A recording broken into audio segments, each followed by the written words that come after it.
Արդեն այս գիշեր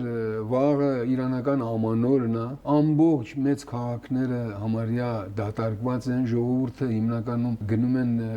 հյուսիսային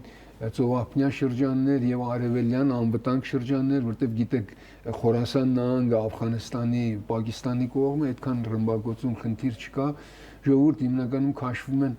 այդ կողմերը։ Ես կարծում եմ դեռ մինչև 2-3 շաբաթ տեն ցնցող բաներ չեն լինի, բայց հետո մեծ մենք խնդիր կունենանք եւ հատկապես ժողովրդական դժգոհություն կունենանք, որտեղ գազի ահավոր պակասորդ կլինի։ Արդեն Եվրոպայում արդեն թանկացել է գազը։ Արդեն բնակարանները, գործարանները ոչ մի գործարանի գազ չեն տա, որտեղ այդ հարցակում, որ եղել է հարավային Փարսի վրա, շատ ահավոր է։ Պատկերացրեք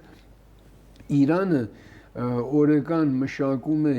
200 միլիոն խորանարդ մետր գազ, հիմա կիսվել է։ Այսինքն 100 միլիոնի արդյունահանումը կորցնում է։ Բնակարաններ կզրկվեն գազից, հացի փուռեր կզրկվեն գազից եւ մեծ խնդիր կառաջանա, դրա